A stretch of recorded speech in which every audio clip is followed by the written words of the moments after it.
Good morning, everyone. Welcome to the online class. Okay, so today we will be having only the summary, okay, of chapter 16. We will discuss all the topics, all the detailings of the topics which we have discussed in chapters in a separate videos. Today, I'll be giving you the revision of the entire topic in a one single PDF, okay, and the same PDF will be provided to you. Kindly note down the definitions or the necessary informations which is given regarding the topic in a copy and do try the exercise by your own. So here we are starting with chapter 16, summary of chapter 16, and the chapter 16 was all about symmetry, reflection, rotation and the line symmetry. Okay, so already in the video also we have taken the example of a butterfly. So here also can you see the butterfly and can you see the vertical line of symmetry which is dividing the butterfly? Okay, so the imaginary line or the axis along which you can fold a figure, okay, you can fold a figure to obtain the symmetrical half. Symmetrical half means such they look exactly the same, okay, is called the line of symmetry. So here in case of a butterfly, can you see this vertical line? So this vertical line is acting as a line of symmetry. It is also termed as the axis of symmetry. Okay, either you call it as line of symmetry or you call it as axis of symmetry. The line symmetry is also called a mirror line. Why it is known as mirror line? Because on the other side, when you see, you get exactly the same figure as the first half. So both the halves look exactly similar. So we say that this line is a line of symmetry or the axis of symmetry or a mirror line. Okay, because it presents two reflections of an image that coincide. Okay, when we see the reflected image of an object, what we find that the image which is formed after the reflection is exactly the same as the object. So here in case of a symmetry also we see that the two halves are exactly similar. So what we feel like that the second half is the reflection image of the first object or the first half. Alright, so it is also known as a mirror line. So further moving to the point symmetry. What was point symmetry? It was a point about which we are rotating the figure, okay, or we turn the figure. So point symmetry exists when a figure is built around a single point, okay, and this single point is known as the center of the figure. Alright, for every point of the figure, there is another point found directly opposite at the same distance on the other side of the center. Alright, so if I need to ask you, if I want to ask you whether this rectangle is symmetry about a point or not. So what we will do, we will take a center point here. Okay, we will take a center point. We take a point P here and at the same time we take a point Q just opposite to that of P. Alright. So if the distance of point P from the center is equal to the distance of point Q from the center is same, then we say that yes, it is symmetry about a point. Alright, so this was all about point symmetry. Now further moving in case of a parallelogram, here we have a parallelogram. Can you see the center point O and the point X and the next point X1, okay, or X dash. Now if the distance of this point X from O is equals to the distance of X1 from point O, okay, if the distance is same, then we say that parallelogram is symmetry about this point O. Alright.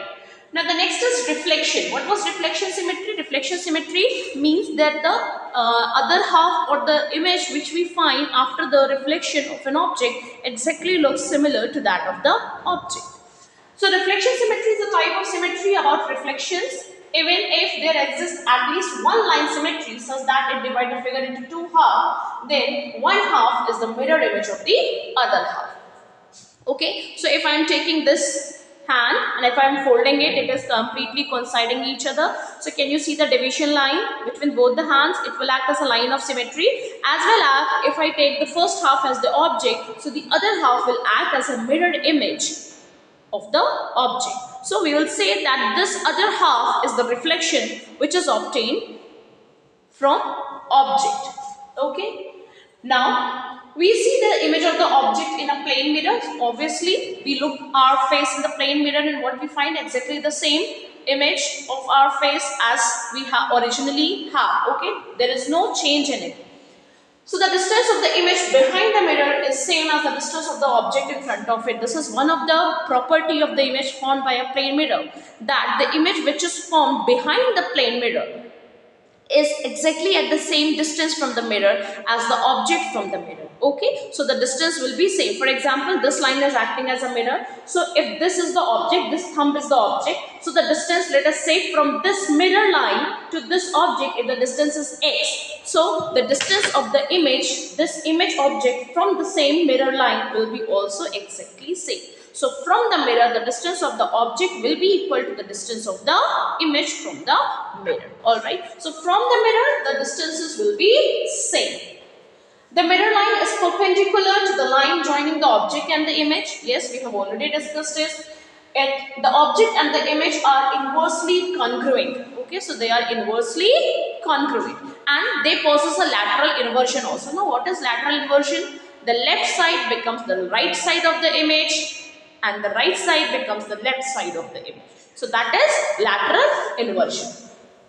Then let us go with the rotation. In the rotation we have discussed what is the angle of rotation. Angle of rotation is the angle about which we rotate a figure. Okay, and let us say the very first figure at which the very first angle at which the figure shows symmetrical, that is known as the angle of rotational symmetry. Okay, the angle of rotational symmetry. Okay, and from there we can find out the order of rotation. For example, at 180 degree, this rectangle shows the symmetry at 180 degree. So what will be the order?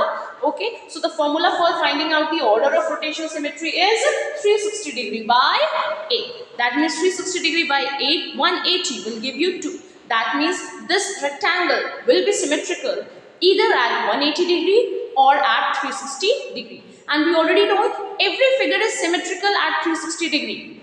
But if the figure is symmetrical more than one time, then only it is said to be a symmetry. Then only it is said to possess a symmetry phenomena. Even if it is looking exactly the same at 360. Okay, but no other angle is there at which it looks exactly the same. So we say that there is no symmetry in the figure. That means it should look exactly the same at any other particular angle also other than 360. Okay, so this was all about the chapter which we have discussed. Okay, so it was rotational symmetry. Okay, initial position of this is E. Now when we turned it by 90 degree, it came here. Again more 90 degree, that means together 180 degree, it came here.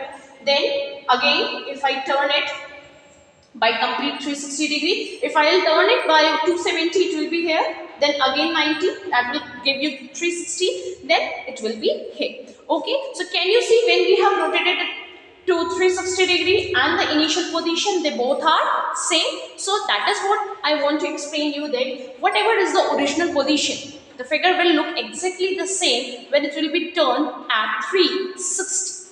Okay, alright. So this is all about. So the square has rotational symmetry of order 4 because this square looks exactly the same. If I neglect this E and if I only discuss about the figure or its shape, okay, so what we will find that it looks exactly the same at 90 degree also. It is a square at 180 also, at 270 also, and at 360 also. Okay, so how many times we rotated? 1, 2, 3 and finally to 4. So what was the very first angle? 90 degree. So how to find the order of rotation? 360 degree divided by 90, that will give you 4 order of rotation. Alright, so this was all about the summary of the chapter symmetry. Do try the exercise as a part of the homework. Thank you.